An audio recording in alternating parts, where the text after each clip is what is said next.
تفضل وبارك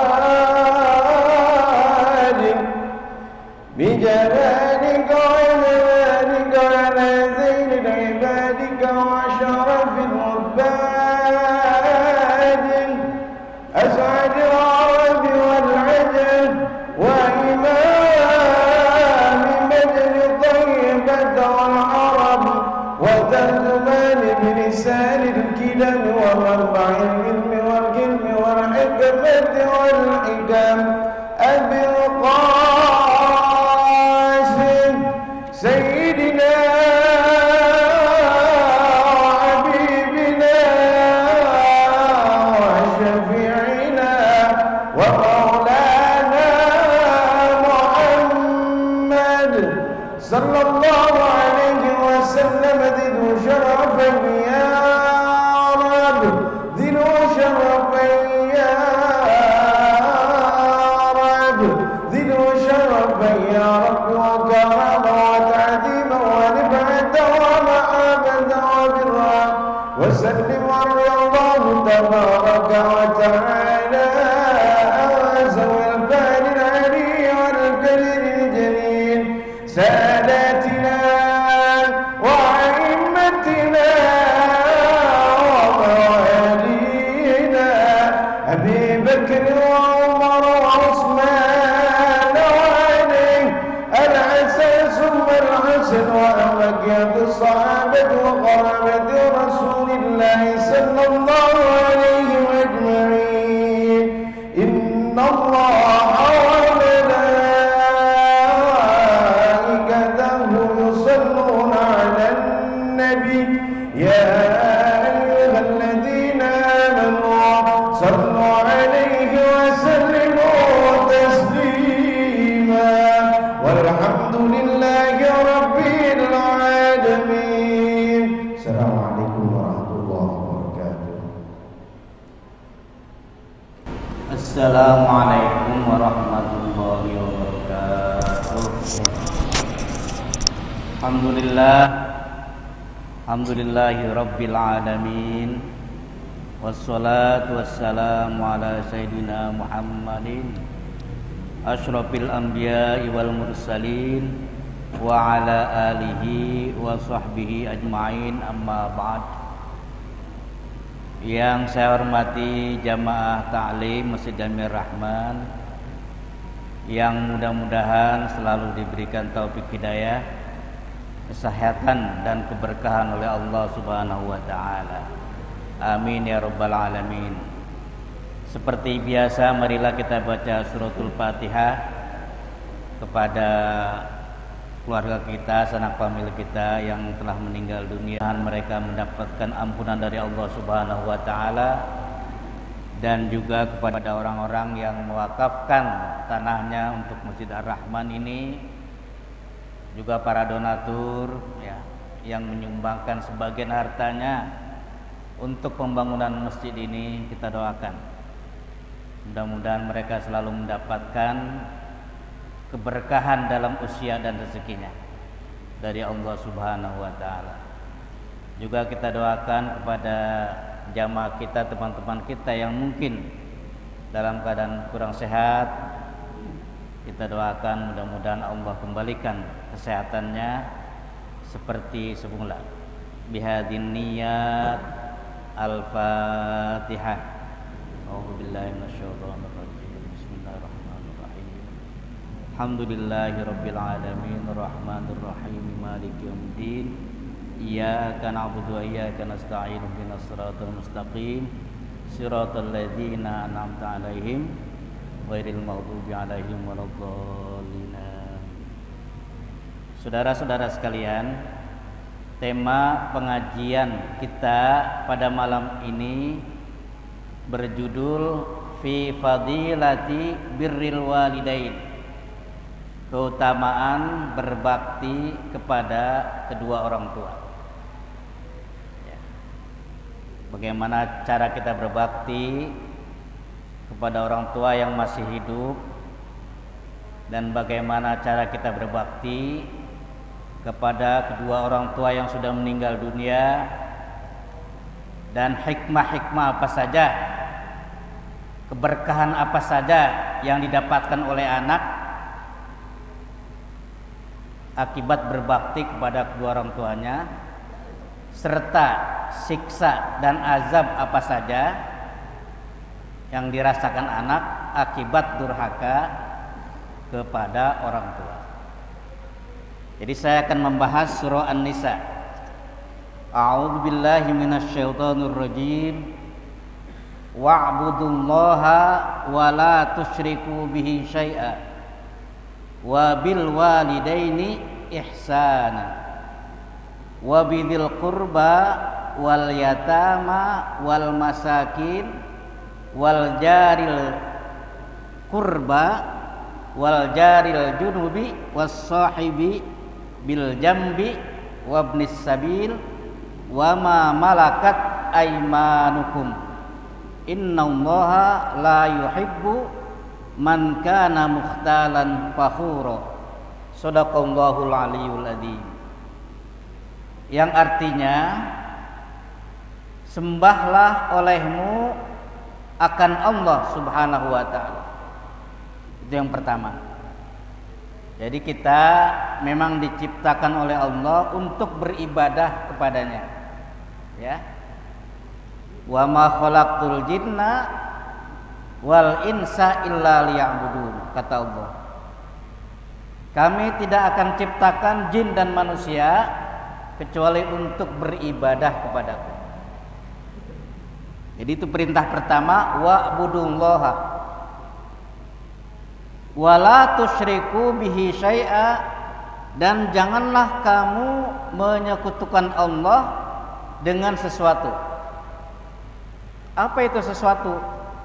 Di sini ditafsirnya bisa termasuk sonaman, itu patung, au ghairahu, atau selain patung. Apa selain patung? Bisa berbentuk jabatan, uang, ya, dan lain sebagainya. Itu kita jadikan Tuhan atau setara dengan Tuhan. Ya. Misalnya begini, Gue sih kalau nggak ada uang udah mati ini. Mestinya bukan begitu. Kalau nggak ada Allah, itu.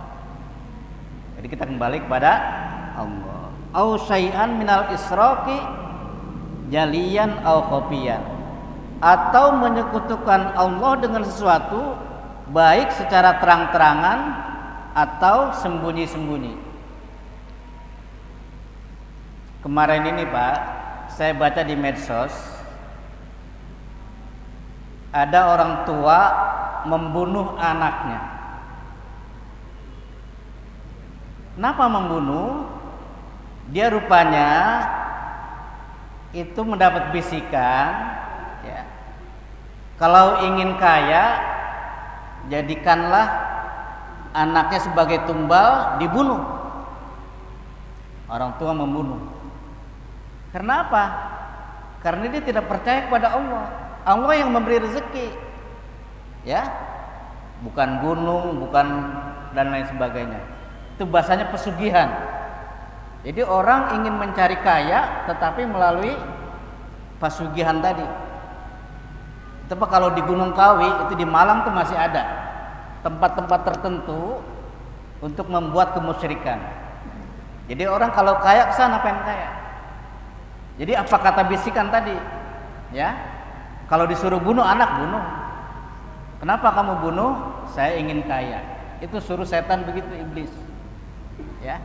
Kenapa? Karena dia tidak percaya bahwa Allah Ar-Razik, Allah yang maha memberi rezeki, bukan yang lain Pak. Nah ini akibat apa? Musyrik dia, tidak percaya kepada Allah, dan juga ketidaksabar. Dia pengen kaya cepat. Bagaimana supaya bisa cepat jadi orang kaya?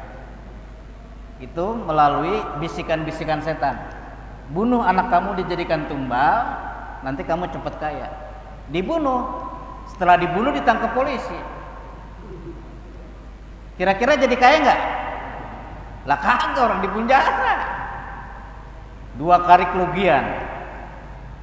Pertama dia kehilangan anak, yang kedua ditangkap, yang ketiga tetap miskin. 3 lagi kerugian. Dan nanti di akhirat dosanya besar sekali. Membunuh anak yang tidak bersalah. Nah, itu Pak. Nah, ini yang dimaksud khofiyan. Jaliyan khofiyan, dia musyrik kepada Allah baik secara terang-terangan atau sembunyi-sembunyi. Nah, ini perintah pertama supaya kita menyembah Allah betul-betul murni, jangan kepada yang lain. Ya. Saya kasih contoh.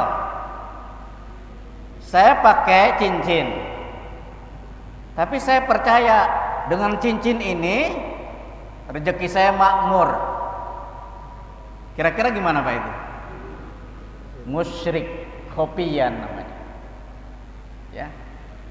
Kalau nggak ada cincin ini saya miskin. Nah, kepercayaan seperti ini sudah musyrik. Coba kalau saya tanya, saya pakai cincin untuk perhiasan, boleh nggak? Boleh, untuk pemantas, ya, boleh. Kalau pemantas boleh. Tapi kalau ada keyakinan dengan cincin ini bisa menyelamatkan nyawa kita, itu sudah musyrik. Di sini ada yang pakai cincin nggak Pak? Cincin ini batu, Pak sini. Oh pakai? Ya itu perhiasan, pemantas. Anak-anak tadi maghrib. Oh iya, jadi baru kebetulan guru ya. Jadi kalau ada anak yang nakal itu pakai cincin katanya bentuknya. Ya, hati-hati terkena HAM, kena laporan HAM ya. Jadi boleh kalau untuk apa? Pemantas, ya. Nah gitu Pak. Ini yang dimaksud al-israku jaliyan au khofiyan. Betul-betul kita menyembah kepada Allah Subhanahu wa ta'ala.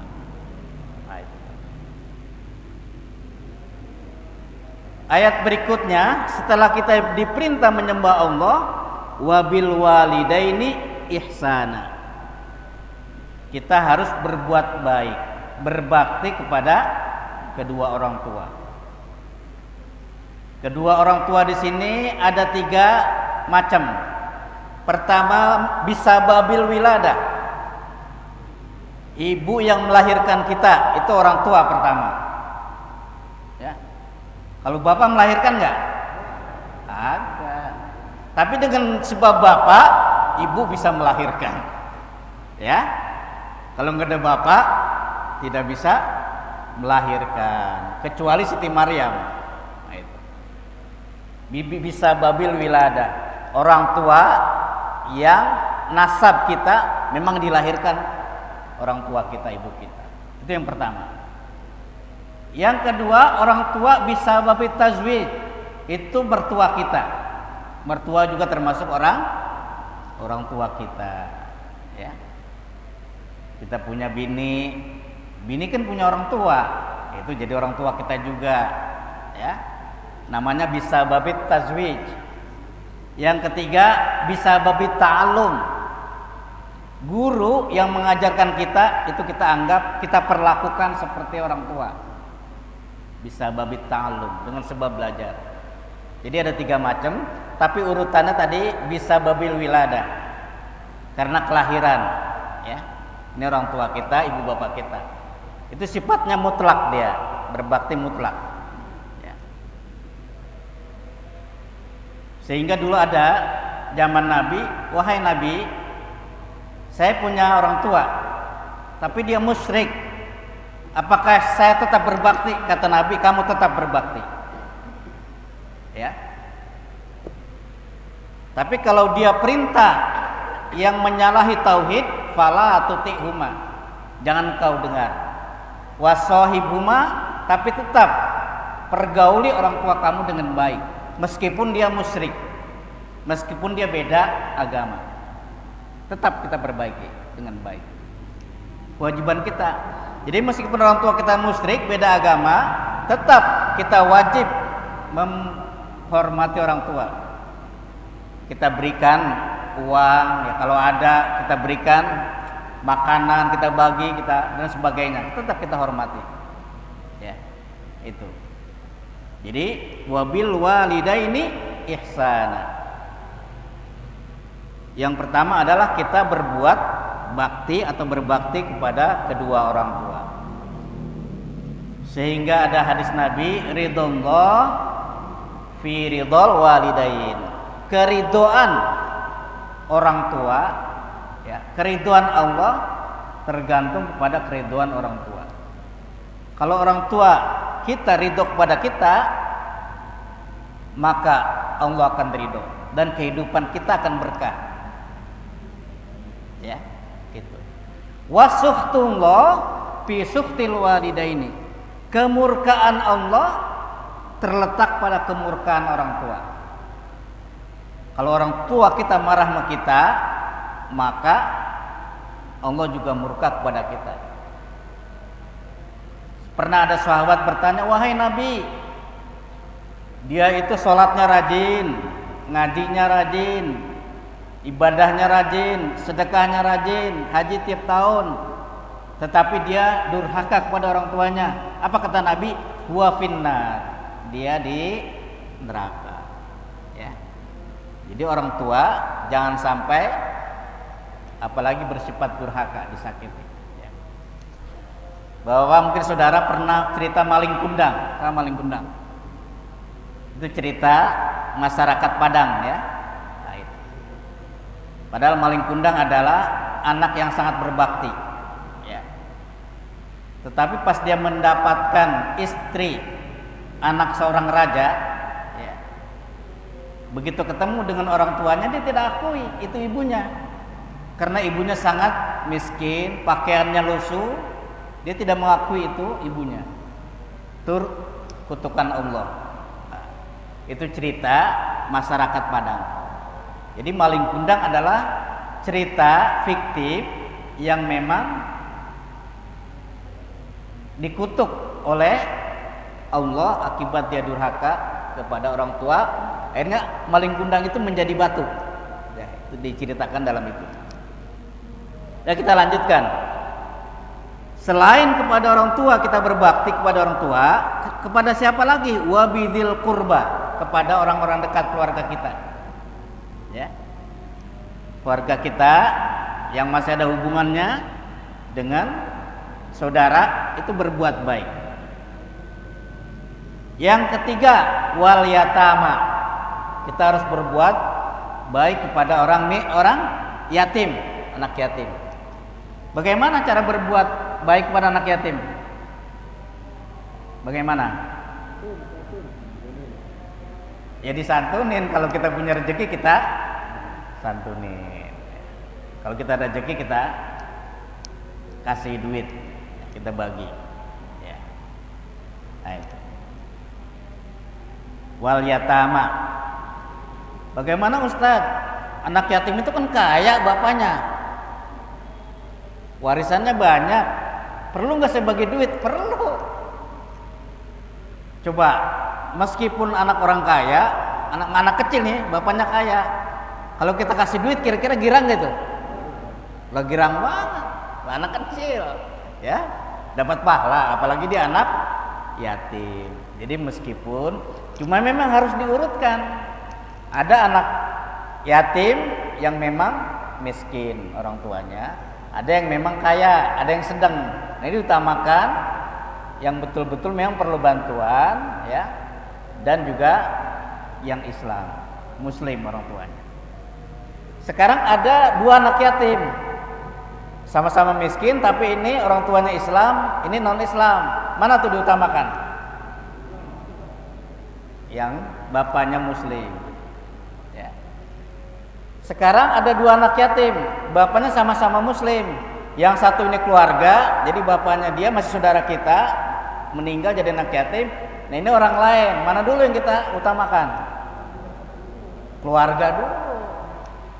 Itu, jadi urutannya begitu, ya. Ini kadang-kadang ngasih bantuan anak yatim yang kita nggak tahu juntrungannya. Melalui mobil, kata untuk anak yatim, cerek. Itu banyak nggak tuh orang kesumbangan gitu? Banyak. Jadi sambil bawa mobil, sambil ngerokok samsu, ya, pakai speaker, ya, Nah, itu Pak. Katanya untuk anak yatim itu bagus, silakan saja. Tapi lebih baik anak yatim yang kita tahu asal usulnya. Misalnya tetangga kita, apalagi masih ada keluarga kita, dia bapaknya udah meninggal, itu diutamakan daripada bersoal dari ujung gunung kemari-mari katanya untuk anak yatim. Ya. Boleh silakan, tetapi urutannya yang dekat dulu.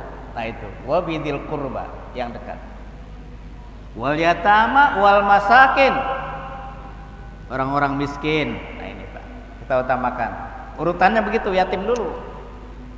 Setelah yatim, orang miskin, wal jaril qurba, tetangga tetapi masih kerabat.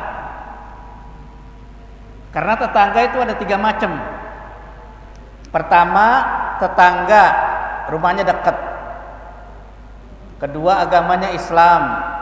Ketiga, dia masih family. Nah ini dia, tetangga jenis ini adalah tetangga yang mempunyai 3 hak. Jadi selain rumahnya berdekatan, kedua dia agamanya sama, yang ketiga adalah masih kerabat, punya 3 hak. Jenis tetangga yang kedua, dia rumahnya dekat, agamanya Islam, ya, tetapi tidak ada hubungan saudara. Datang dari mana-mana, dari Padang, dari Jawa, silakan. Rumahnya dekat, tetapi agamanya sama, itu mempunyai 2 hak. Ya. Yang ketiga, jenis tetangga yang ketiga adalah dia rumahnya dekat, batian, 1 RT, tetapi kita Muslim, dia non 1 hak. Ya. Jadi apabila kita diundang kawinan, silakan, ya, datang. Kalau dia sakit, kita tengokin, dia juga nengokin kita. Tapi kalau sudah berkaitan dengan ibadah, misalnya dia meninggal dunia, disolatin di gereja, itu tidak perlu hadir. Jadi secara muamalah haknya cuma 1, karena rumahnya berdekatan. Nah itu yang dimaksud wal jari al qurba, dekat tetangga tapi rumahnya dekat. Wal jaril junub, tetangga yang jauhan sedikit, masih 1 RT, masih 1 RW. Ya. Ada lagi was-sahibi bil jambi. Jadi kalau kita mau sedekah, punya uang, punya rezeki, maka yang berhak tuh yang dekat dulu. Ya.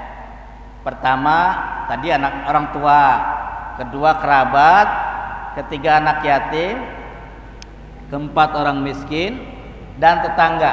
Tetangga yang dekat dulu, nanti baru lain RT. Kalau lain RT kita sudah bagi, baru lain RW.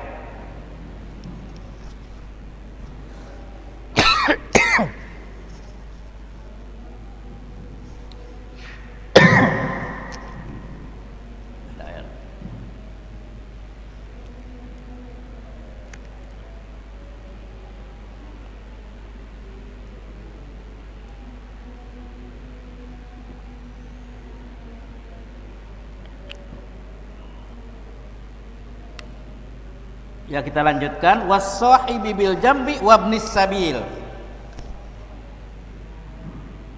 Ibnu Sabil, seperti misalnya orang yang menuntut ilmu, dia dari pesantren, ya, kehabisan uang, orang tuanya jauh, belum dapat kiriman, itu termasuk Ibnu Sabil, boleh dia menerima sedekah. Ya. Nah ini Pak, saya kemarin ini kedatangan jamaah tabligh, ya, itu yang pakai baju panjang, itu pusatnya di Kebon Jeruk. Ya, dia dikasih tahu ke rumah saya, ya, apa tujuannya? Dia mencari dana untuk anak-anak pelajar Muslim di Pakistan dan India, itu yang tunanetra. Jadi katanya kita perlu mesin braille. Ya, perlu dana satu orang itu satu mesin braille sekian. Intinya bahwa apa tuh? Minta uang, ya. Saya udah kasih nggak banyak, tapi katanya kurang. Waduh, saya kan nggak punya duit, ya. Kalau ditargetin gini sih nggak punya duit. Ya. Orang 300 minimal. Hah? Satu orang 300 minimal. Nah, gitu. Cuma masalahnya apakah benar atau tidak?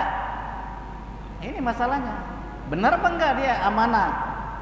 Ya. Tahu nggak kira-kira dijamin itu sampai? Tahu. Jadi lebih baik yang dekat tadi masukin ke kantongnya ke anak yatim. Itu pahalanya ketahuan. Ya. Daripada yang jauh-jauh, ya seperti itu. Itu banyak Pak. Jadi sekarang modusnya begitu. Ada mobil ya, minta cari dana. Mestinya di mana? Mestinya katanya di Pandeglang. Jadi bawa proposal. Ya. Kita tanya teman kita yang di sana, apakah benar? Ya memang ini pernah dibangun, tapi 5 tahun yang lalu udah jadi nggak perlu dana lagi. Ini masih dimintain. Nah gitu Pak. Itu kira-kira untuk siapa Pak? Ya untuk dia. Tapi dia capek jalan, nah, gitu Pak. Nah ini yang dimaksud, ada urutan-urutannya. Kalau kita mau infak, mau sedekah, ya. Ada urutan-urutannya. Jangan yang jauh dulu, tapi di samping kita kagak makan dan kita tahu, kita biarkan. Itu untuk Pak. Sehingga ada hadis, tidaklah seseorang itu beriman, dia tidur kekenyangan perutnya, sementara tetangganya nggak bisa tidur karena lapar, karena nggak makan, dan dia mengetahuinya. Tidak beriman. Maksudnya imannya tipis sekali, ya. Jadi saudara tetangganya sebelah itu nggak makan, tapi dia tahu, dia kagak bagi nasi, ya. Udah. Kecuali kalau dia nggak tahu, lain lagi. Ini dia tahu, wa huwa ya'lam. Seperti itu, ya. Tidak beriman. La yu'minu ahadukum bata sya'banan sab'anan wa huwa wajaruhu ja'un, dan tetangganya kelaparan. Kita lanjutkan. Wa ibnus sabil wa ma malakat aimanukum, dan para budak. Jadi Pak, sebenarnya kedatangan Islam itu salah satu tujuannya membebaskan budak. Ya. Seperti pernah Bilal itu sebelum dia masuk Islam adalah budak. Jadi kalau budak itu disuruh apa saja memajikannya tidak boleh nolak. Bahkan kalau budak itu perempuan mau dipakai kapan saja memajikannya nggak boleh nolak pada waktu itu. Turunlah Islam. Apa kata Abu Bakar? Kalau gitu Bilal saya tebus. Berapa ribu real saya tebus. Akhirnya dibebaskan, dia masuk Islam. Itu. Jadi tukang ajan Nabi itu awalnya budak. Dibeli, ditebus. Nah, itu. Akhirnya dia bebas, tidak terikat lagi dengan majikannya, lalu dia masuk Islam. Di Islamlah dia menemukan kebebasan. Karena apa? Karena dalam Islam itu orang yang miskin dan kaya sama saja. Ya, jadi kalau yang kaya sholatnya ngadep ngulon, ngadep kiblat, maka yang miskin juga sama. Pejabat kayak rakyat itu sholatnya tetap ngadep kiblat. Nggak boleh di sini, misalnya di Masjid Ar-Rahman, ya, jamaahnya ngadep ngulon, pas Jokowi ngadep sono, nggak boleh. Atau camat ngadep sono, nggak boleh. Harus sama, ya. Nah itu dia menemukan, kata Bilal, saya menemukan ketenangan dengan Islam yang dibawa oleh Nabi Muhammad sallallahu alaihi wasallam. Wa ibnis sabil wa ma malakat aimanukum. Budak laki-laki dan budak perempuan. Nah itu. Innallaha la yuhibbu man kana mukhtalan fakhura. Sesungguhnya Allah tidak senang kepada orang yang sombong dan tidak peduli dengan tetangga-tetangganya dan sebagainya. Di sini dikatakan min aqaribihi, dia sombong dengan saudaranya, wajironihi, sombong atau tidak kenal dengan tetangga-tetangganya, washabihi, dan sahabat-sahabatnya, wala yaltafit ilaihim fakhuro, ya, dan tidak pernah menengok atau melihat tetangganya. Nah, itu Pak. Saya punya teman Pak, itu punya kenalan, punya teman. Dia kalau ketemu kita, ya, nggak pernah nanya, dan nggak pernah kalau ditanya nggak mau juga tanya. Ya. Tapi pas dia punya mobil, dia selalu nanya, buka pintu. Kemarin waktu belum punya mobil, mesti naik sepeda, nggak pernah nanya, ya. Tapi pas dia bawa mobil apa? Nanya terus, ya. Maksudnya supaya teman-temannya tahu dia sudah punya mobil. Tapi bukan orang sini Pak, ada. Ya. Nah, jadi begitu Pak. Jadi semakin tinggi dia semakin sombong. Nah, Allah tidak senang kepada orang yang seperti ini. Innallaha la yuhibbu man kana mukhtalan fakhura. Sombong dan angkuh. Ya. Apa bedanya? Kalau mukhtalan itu sombongnya dia kelihatan, ya. Jadi kalau dia pakai cincin emas, ya, yang ditonjolkan emasnya dulu, ya, kayak gitu Pak. Kayak gitu, ya. Atau kalau dia pakai baju baru, itu bagaimana supaya orang lihat, ya, itu mukhtal. Nah, sedangkan fakhuro itu adalah sombongnya dari segi sikap, ya, dari segi sikap. Misalnya begini, jadi setiap orang mempunyai kelebihan atau melihat orang yang rendah, misalnya status ekonominya, dia selalu sinis, ya. Nah, itu Allah yang tahu. Jadi Allah tidak senang dengan hambanya yang angkuh dan sombong, seperti itu, berbangga-bangga dan lain sebagainya. Mukhtalan fakhura. Ya. Ini sebelum saya lanjutkan, saya beri kesempatan tanya jawab, ya, dari saya sekian dulu. Silakan saya beri kesempatan.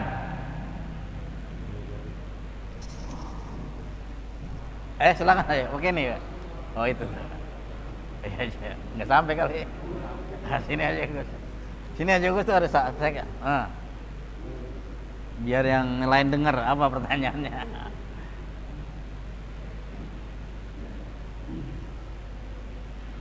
Assalamualaikum warahmatullahi wabarakatuh. Langsung aja Pak Kiai. Iya.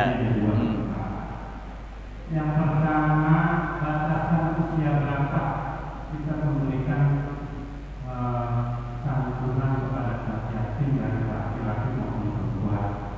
Karena saya lihat beberapa saya mengerti di jalan baca. Terus yang kedua, usianya udah tua, kok sudah bantuan gitu. Lalu yang kedua, kebetulan waktu saya masih kuliah, dia salah pembalap dari agama dulu, masuk ke Islam, masuk ke Arab. Terus kita harus berbakti pada orang tua, walaupun hanya agama ya. Tapi sekarang sampai saat ini dia kalau silaturahmi tetap silaturahmi. Terus sampai sekarang ini sudah meninggal, dia bertanya pada ucapan saya dia namanya kalau tidak salah Ustaz Made Darmawati diganti dengan Nurhayat. Alhamdulillah sudah haji. Saya tanya sih komunikasi saya, apakah ada petunjuk itu dari Allah dengan berbakti kepada orang tua yang sampai sekarang orang tua tidak menunjukkan. Iya. Ya, itu ada pakai ya. Assalamualaikum warahmatullahi wabarakatuh. Ya. Jadi Bapak Haji Agus Salim bertanya, itu batasan anak yatim berapa sih umurnya? Lah kadang-kadang udah kawin masih anak yatim juga. hidup berkeluarga. Masih dapat santunan. Itu sebenarnya batasannya baligh ya. Paling enggak usia SMP ya. Tapi kalau kita tetap memberikan dia karena dia belajar mungkin yang enggak ada dananya, itu namanya ihsan, kita tetap dapat pahala. Tapi tingkatannya bukan anak yatim lagi, tapi dia duafa. Ya, jadi karena ada miskin atau yatim itu ada batasan usia, ya. Kalau apalagi sudah mandiri, ya, itu sudah lepas kewajiban, ya, kita memberi. Tetapi kalau yang namanya duafa itu tetap kita memberikan bantuan. Jadi sudah yatim memang miskin, masih miskin dan belum ada kerjaan. Itu tapi bukan bentuknya, namanya itu sedekah jadinya, tingkat sedekah ya. Terus yang kedua apa tadi tuh? Malah nah, apa ya, dia masuk Islam, apakah dia mendapat ridho dari orang tuanya sedangkan orang tuanya sudah meninggal? Oh, orang tuanya lain agama. Orang tuanya Hindu, dia anaknya masuk Islam. Iya, benar. Dia harus tetap berbakti. Iya.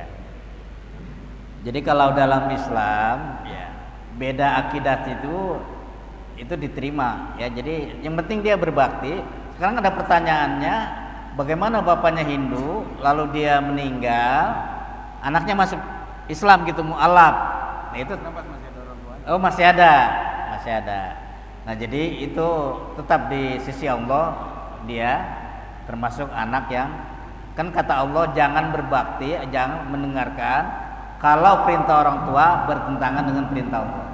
Nah, jadi masalah ini tetap orang tua masuk surga dia, mualaf ya, seperti itu.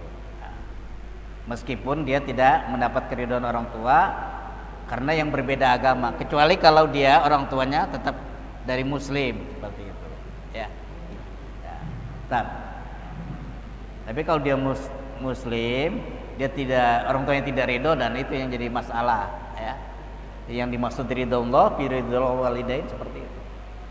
Tapi kalau dianya Muslim, anaknya mu'alaf, dia orang tuanya yang beda agama tidak ridho dengan dia masuknya ke Islam, itu dia tetap mendapat perlindungan dari Allah dan keridhaan dari Allah Subhanahu wa Ta'ala.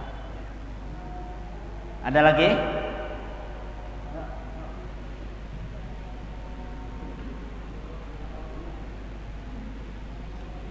Assalamualaikum warahmatullahi wabarakatuh. Waktu saya keluar dari SMA terdekat saya itu tahun 89. Saya pengen sekali punya bangun rumah, bangun rumah untuk kedua orang tua kami. Kebetulan orang tua kami nggak meninggal. Apakah karena kita berdosa, apa dosa? Terus kalau berdosa, berarti apa? Kira-kira harus berdosa. Yang pertama, yang kedua. Saya itu ada sholat amal yang itu ibarat itu jangan bahasanya dia akan lalu rumah anak izin dan sekarang di amal ini bangun itu lebih bagusnya gimana? Lebih abdulnya atau di sholat amal karena kita di sholat amal atau di masjid? Terima kasih. Assalamualaikum warahmatullahi wabarakatuh.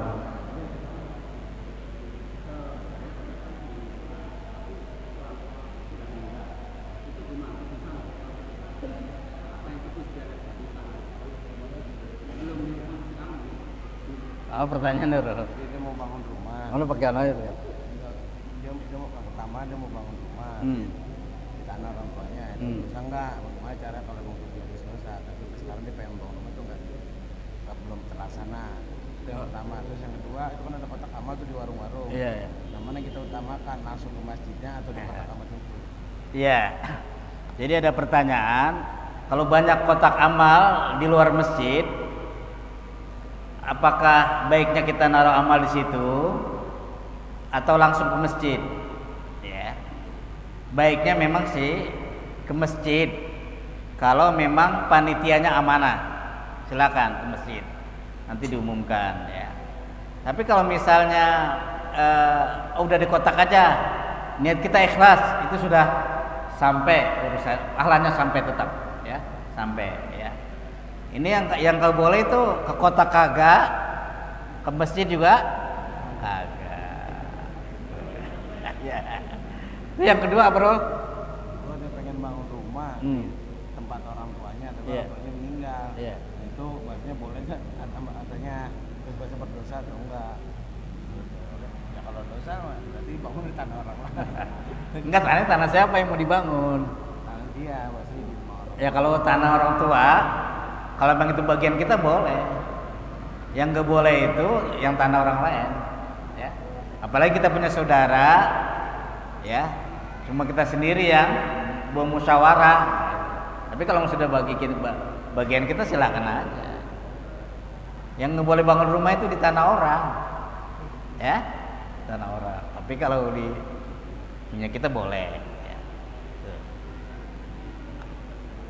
Tuh. Apa ada lagi? Mungkin sebelum saya tutup ada beberapa informasi yang perlu saya tegaskan. Sebab ada jamaah pengajian begini, bilang melalui orang lain, saya nggak mau ngasih di Masjid Ar-Rahman karena katanya pakai kitab. Maksudnya tempo hari kita pakai tafsir surah. Saya katanya kagak bisa kitab, saya malas ngaji ya. Kalau nggak pakai kitab katanya saya mau, gitu. Sebenarnya begini. Kita pakai kitab atau bisa baca kitab tahu enggak, kalau kita dengar saja itu dapat pahala pertama. Itu yang kedua, saya tegaskan taklim di sini, menimba ilmu di sini, mendapatkan ilmu tidak dimintakan bayaran. Itu yang perlu saya tegaskan. Saya hanya ingin menegaskan di Ar-Rahman ini tidak dipungut bayaran. Ya. Silakan mengaji. Kalau ada kotak amal, nanti saudara masukin, itu memang setiap Jumat, setiap maghrib ya. Setiap maghrib itu kotak Subuh. Nah? Maghrib masuk. Iya, jadi bukan hari Senin saja. Jadi kalau bapak-bapak malam Senin mengaji di sini, ada kotak habis maghrib berjalan, saudara bapak isi, itu bukan untuk guru, itu untuk amal saudara. Lalu ada pertanyaan, bagaimana honor guru? Itu kita punya dana taktis, kita cari dengan cara-cara yang lain dan cara-cara yang halal. Jadi kita tidak membebankan orang yang mau mengaji ini. Jadi nggak ada alasan, oh saya kagak punya duit ini mengaji ke Ar-Rahman, itu nggak ada. Ya, itu perlu saya tegaskan. Ini tanya Pak Harul. Oh itu Pak. Demikian dari saya. Jadi kalau misalnya ada saudara-saudara tetangga-tangga pengen ngaji nggak punya duit, ajak aja. Kalau perlu bopong, mari bopong. Ajak. Ya, nggak dimintai. Kalau punya kuota lihat di YouTube ngajinya. Hah? Kalau punya kuota lihat di YouTube. Oh iya boleh. Lewat YouTube boleh di rumah ya. Kalau misalnya boleh silakan. Ya. Karena kita ada YouTube ya seperti ini. Apalagi kalau yang seneng pengen belajar kitab kuning, tafsir surah Yasin itu juga bisa di ini. Jadi saya cukup sekian, marilah kita tutup dengan pembacaan hamdalah alhamdulillahirabbil alamin.